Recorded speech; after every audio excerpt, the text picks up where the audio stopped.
What is going on, guys? It's Bucky and welcome to another amazing chemistry tutorial, and in this lesson we're going to be talking about ionic bonds. So what the heck is an ionic bond?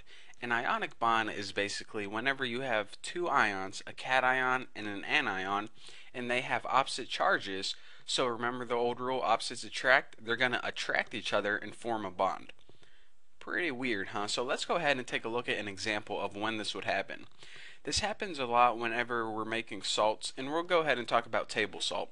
So table salt has two elements in it, sodium and chlorine.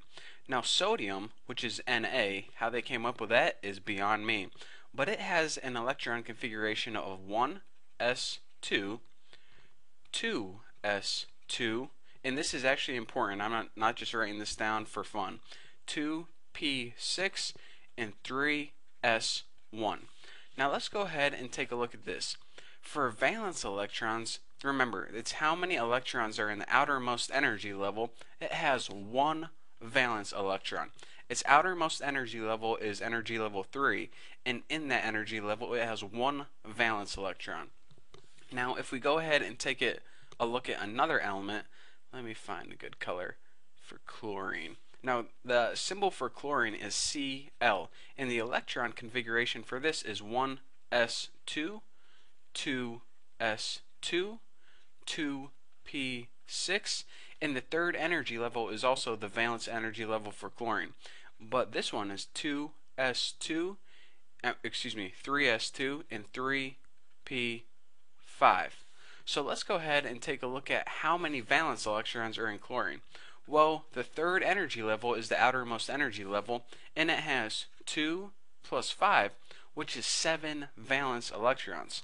Now remember, getting a full or completed valence energy level is the goal for all elements. That's what makes them stable, and that's what makes them happy. So if we take a look at sodium, we would get this. It would either need to gain 7 valence electrons so it could fill that third energy level, or it would need to lose this one. And if it lost this electron right here, the second energy level would then be its outermost energy level, and it is already full and completed. Now for chlorine, it would either need to gain 1 electron, so the third energy level, which is the valence energy level right now, is filled up and completed, or it would need to lose these 7 right here. And that is kind of hard to do, lose a bunch or that many electrons. So what happens whenever you combine sodium and chlorine? You have this electron, it hops over to chlorine, so this electron is no longer here, and chlorine has 1 additional electron on the outermost energy level. So that's what reaction takes place. Oh, excuse me, I think I'm going to sneeze in like 5 seconds.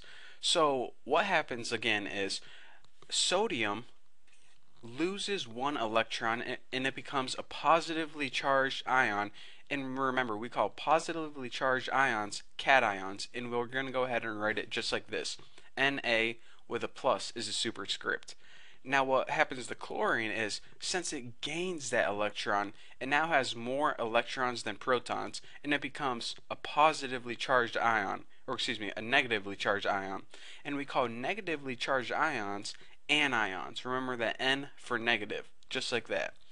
So after the transfer of electrons, chlorine is now negatively charged and sodium is now positively charged. So since this is a positively charged, and I messed that up, let me find a good color other than black. Since this is a positively charged ion and this is a negatively charged ion, positives and negatives are going to go ahead and attract each other into that ionic bond, which we see right there.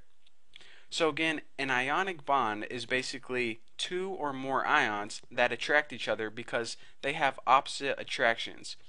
And that's basically it. That's the concept behind an ionic bond, and there is another type of bond, but we're going to be talking about that later on. So a cool thing to take note of, and I know I'm recording this on my screen so I can't show you with my camera or anything, but if you take a chunk of sodium, which looks like a little piece of metal basically, and you put it in a jar of chlorine gas, and now chlorine gas is like kind of green and yellow colored. If you put them together, then it's going to start glowing and stuff is going to start reacting, and you're going to end up with the element, let me change my color again, NaCl.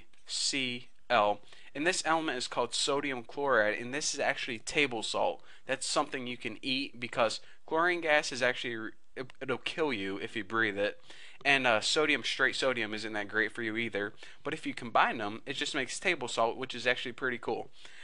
So anyways, that's the basics behind ionic bonds. Lots of salts actually are made using this way, and that's enough with ionic bonds. We're ready to move on to another type of bonding, which we're going to be covering either in the next tutorial or the one after that. So thank you guys for watching. Don't forget to subscribe, and I'll see you guys later.